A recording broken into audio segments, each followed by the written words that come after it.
Hi and welcome back to my channel, and I'm Pete, your host. And today I'm going to read chapter 1 from book 6 in the Qui Magi series, the final title, Najih. And in this title we follow the adventures of Najih and Ishraq as they return home to Palestine. Once again, I'll just read chapter 1 and I'll leave a link in the description below if you'd like to read the rest of the book.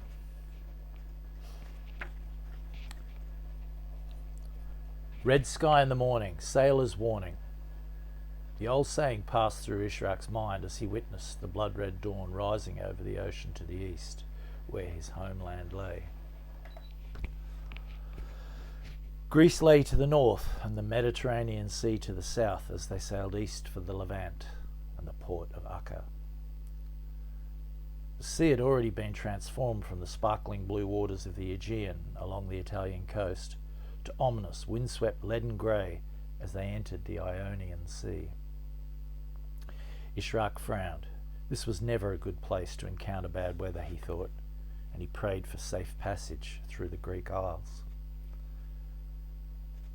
"The breeze is up," the captain said as he approached Ishraq by the ship's railing. "Yes, it certainly appears that we are in for a change," Ishraq replied. "I've decided to run down the north side of Crete instead of heading straight into the Med. We'll be sheltered from the worst of the weather on that course, I believe," Captain Giovanni said with a smile. "That sounds like a good strategy. Hopefully this weather will blow east instead to the Levante where they need the rain," Ishraq replied with a smile. "Yes, indeed," the captain said before taking his leave. But despite the captain's reassurance, Ishraq could not shake a terrible feeling he had in the pit of his stomach. That was never a good omen. He knew from bitter experience that when an intuition became this physical, it was a warning that must be heeded beyond any doubt. "The young captain is not convinced by his own strategy, it seems," Kadir commented mentally from Ishraq's shoulder. "Indeed, I think you're right," Ishraq replied. He prayed once more for their safety and looked skyward to see menacing storm clouds overtaking the cheerful blue sky.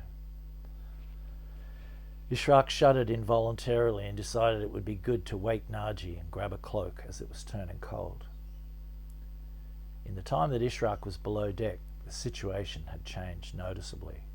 He and Najih needed to brace themselves once on deck to prevent being thrown from their feet when the ship suddenly rolled to starboard on the back of a wave. Ishraq noticed that lifelines had already been rigged along the deck and the mainsail had been reduced to half its usual size. The captain was clearly taking this weather change very seriously, he noted. "This looks bad," Najih said fearfully. Ishraq nodded. "This is just the beginning. It may get bad. We need to be ready for the worst." Najih's eyes grew wide. "What do you mean, Al-Jadoo?" "The way this storm is building so rapidly, I think we can expect it to be quite violent.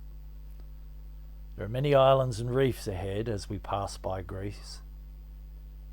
Ishraq let those last words trail off as he frowned and stroked his beard. "Do you think we may be wrecked?" Najih cried with alarm. "Shh, keep your voice down," Ishraq pleaded. "Anything is possible entering a storm in this region. Best we're prepared." "What preparations can we make?" Najih asked. "Let's go below and make a start," Ishraq replied, turning back towards the companionway stairs. "I'm with you, old friend. This is not a good situation at all," Kadir announced mentally.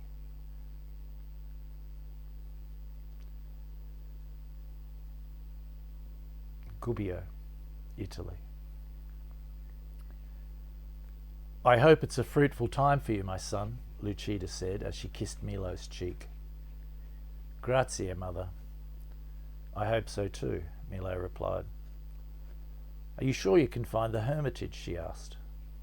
Yes, I think I'll manage. Your instructions were very precise, Milo said with a smile. Lucida and Matteo were mounted on Jupiter and Venus in front of their tiny cottage. We'll take good care of your horse. See you in a few days, Matteo said, before turning away down the path. His mother waved and followed as they made their way down to Milo's home to help with caring for the twins in his absence. Milo was alone for the first time in years, he thought, with a shiver of delight. He was going to enjoy these few days of solitude and reflection. He was lucky that his wife was so understanding and made no fuss about him taking this time away. But he knew that she also recognised the importance of the visions he'd received and the bearing they may have on them all. Milo just hoped that he could make some sense of them. With that thought, he turned and began his ascent of the mountain behind the giant's caves. The track was narrow, only ever used by Matteo or the fawns. It was also an old track that he'd been told by Jovi, and had once led to a hermitage used by a lone monk long ago. It was all but forgotten now, however, and rarely visited by anyone. Perfect for his purposes, Milo thought. But it required a strenuous hike up the hillside into the mountains east of Gubbio, and this was proving more of a challenge than he'd anticipated. When he reached a rock suitable for a seat, Milo decided to take a break and eased off his sack of supplies. He wiped the sweat from his face with a kerchief and took a swig from his water skin as he caught his breath. A cool breeze caressed his face, drying the sweat and carrying with it the scent of the forest below. Milo felt relaxed and his mind was still. A whisper brushed his thoughts. Milo. He heard it faintly. It sounded familiar but was so quiet as to be difficult to identify. He paused and listened for a few moments, but hearing no more, decided it was time to climb again, and he swung his sack over his shoulder and marched on. Naturally, the brief hail had intrigued him. Who'd tried to contact him and then broken off? Not Jovi, as he always came through the strongest of everyone he knew. By the time he'd reached the Hermitage cave an hour later, Milo had concluded that it must have been Ishraq. How he knew this was difficult to explain, but he trusted his intuition. The cave was largely natural, apart from a stone wall that had been erected near the entrance to keep out the weather or wild animals. Inside there was a neat stone-lined fireplace and a pile of straw that had been used as a bed. There was even a candle stub on a flat stone, its waxy residue suspended in a frozen wave over the side. It was small, cosy, and absolutely quiet. Milo felt immediately at home, threw down his heavy sack and stretched. There was still time to collect firewood. No rush, he thought, so he sat and listened for that faint message again. A moment or two later, when he'd quietened his mind, he heard it.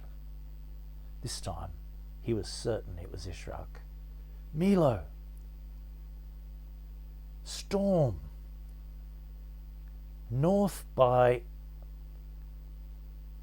Then nothing. Ishraq! Ishraq! He cried mentally, but received no reply. Milo stood suddenly, and his stomach dropped with the awful realization that his friends were in some kind of danger and that he was helpless to do anything about it. End of chapter 1. I hope you enjoyed it. If you'd like to read the rest, it's available on Amazon. I'll leave the link below. Have a nice day.